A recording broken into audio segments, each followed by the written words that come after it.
Welcome to lesson 2 of our course, Becoming High Value Employees. In the first lesson, we talk about knowing what do your employers want. And one of the things is to go back early. We know deep inside our heart, we all want to be rich. And many people say to be rich, you need to be an investor, you need to be a business owner. No one can be rich as an employee. That's what they say. Is this true? We know it cannot be true, right? First of all, you must understand what exactly is being rich. Many people, when they talk about the term being rich, they will think of this guy having expensive houses, having lots of money. But we know that is called financial richness. And there are 7 types of riches in the world. The first is the most important, that is called your physical richness.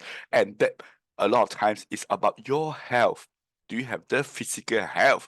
Do you have the mental health? Do you have the vitality? Do you have the energy and well-being? Ladies and gentlemen, until you have this, don't talk about having any other type of riches.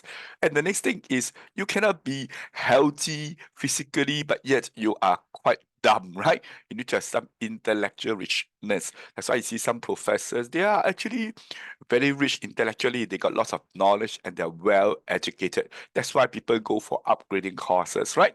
And with that, you will have this thing called mental acumen, you know how to think, and you won't be so easily cheated by people. And more importantly, you have some expertise. Like I see some of the laymen outside there, they could be just a cleaner, but they have this expertise of cleaning and of all those toilets. That's also a form of richness. And emotional, things like relationship, love, family, having friends, and having emotional support. When you have this, you will not be so empty inside. Definitely, you are considered rich, right? Culture. We know that's why people go to the arts, go to the theater.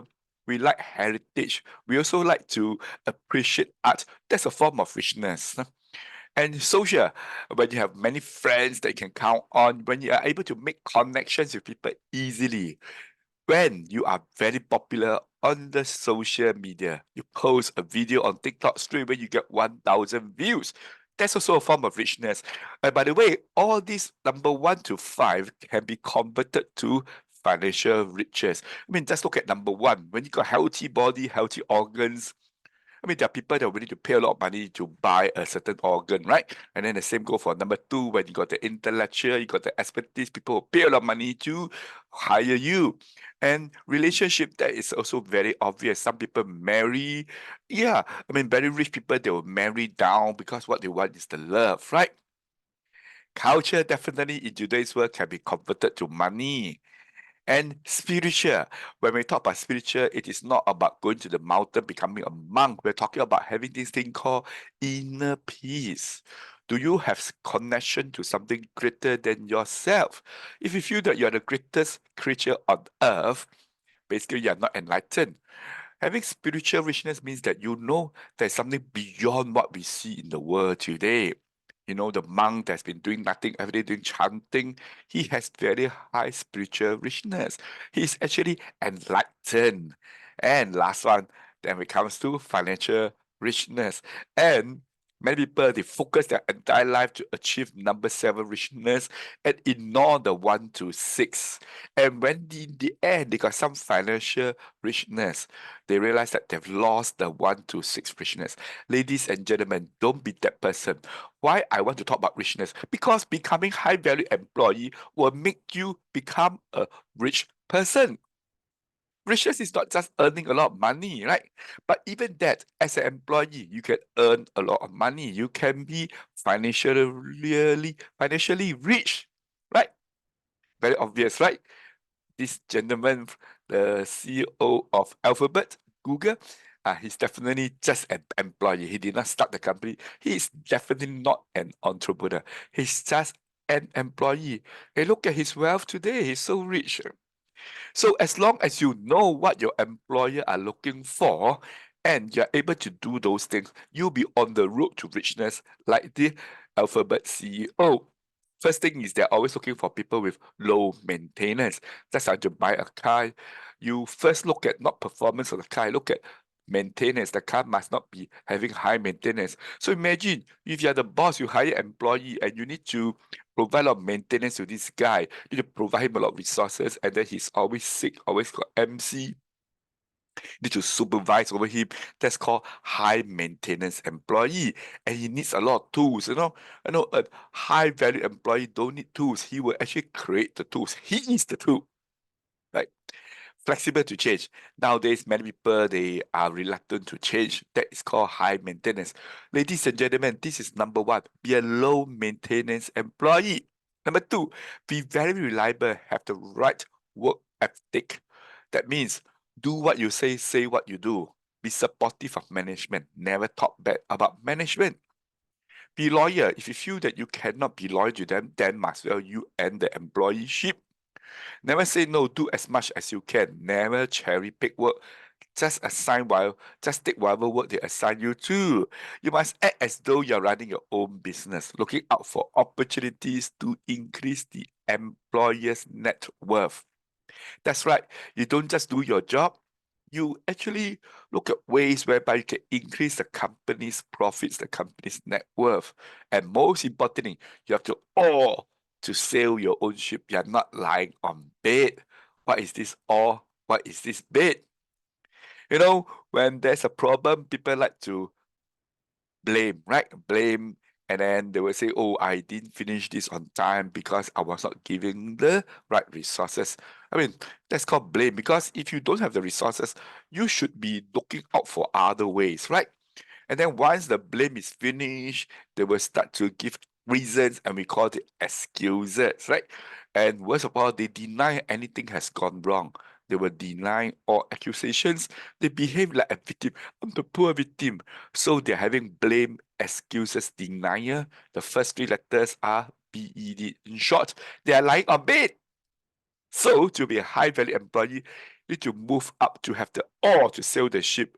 You need to take ownership. You must act as though this is your own company. If you think you're just employee, there's a difference between you and the employer. You won't be going the extra mile. And when you got ownership, you'll be answerable. Answerable to who? Answerable to yourself first, then to your employer. And third one, then you'll be able to take responses. We call it responsible. Responsible means responsible. You're able to take responses. Ladies and gentlemen, this is not a victim mindset. This is a victor mindset. Anything is possible because he has ownership, he's accountable, and he's fully responsible. Which one do you want? Do you want to lie on bed, or do you want to have the oar to sail the ship? The choice is pretty obvious.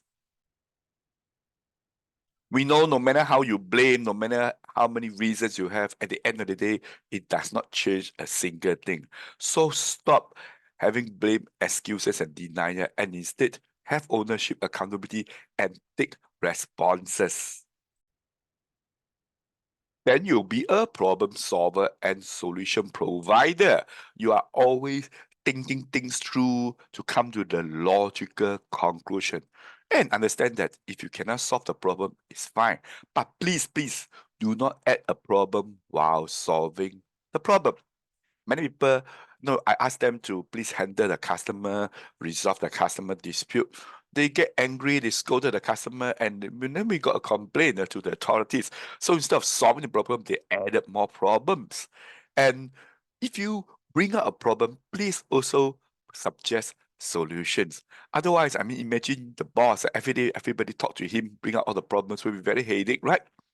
So as an employee, the boss may assign you a lot of work, may give you a lot of pressure. You need to have high emotional intelligence. Then you're able to take all the pressure, high pressure, we call it perturbation.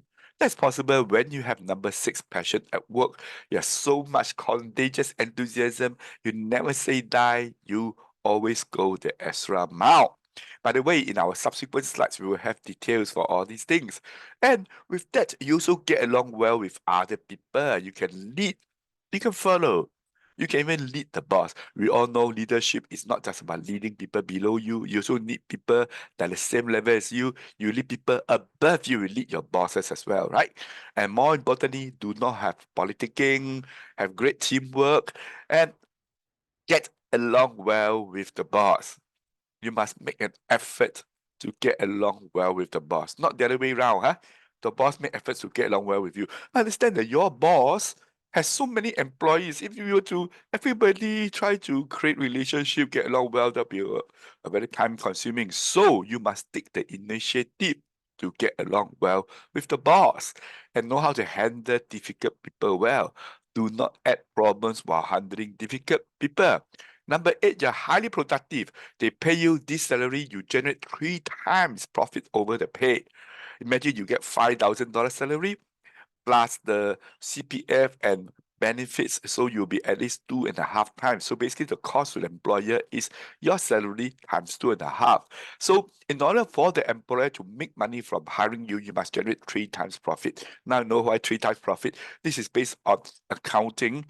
The total cost of employee is not just a salary, it's 2.5 times of the salary.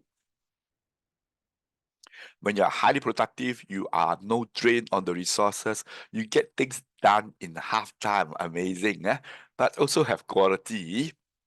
And with that, you're able to answer questions that the boss did not even ask. So you're so proactive. You can read the boss' mind. You can preempt questions and solve them first. And when the boss asks you questions, you provide meaningful answers, not stupid answer like, I don't know, it's not my problem. Don't give blame, excuses, denial answers. Give ownership, accountability, responsibility answers. For example, you don't know, just tell the boss, oh, I don't know how to do, but I will try and find solution because this is under my portfolio. I will give you an answer within 3 days. Is it okay? In the end, you add so much value to the employer, you become indispensable. Every time you don't know what to do, you just ask the boss, what can I do to help you? This is so-called the magic question. You don't know what to do, just ask, what can I do to help you? You're so indispensable, the company cannot afford to lose you. Yet, when you leave the company will not suffer because you have set all the right systems, you build up all the foundations. So even though when you leave the company, they're able to ride on what you have built. You are truly a high value employee. Ladies and gentlemen, all these 10 things that employers are looking for, how many are you having right now? 1 out of 10. Do you have at least 5? Let me ask the audience. So okay, Mr. Tan said he has 2. Okay, congratulations. At least you have 2, right? Another person said, I have all 10, so how? Then you should be the employer. You should be the boss. Whatever the case is, these are all very practical things. And if you are having them, primarily, you are moving towards a high value employee. But there are also other things that your boss is looking for. With that, let's go to lesson 3, and then we shall continue in lesson 3.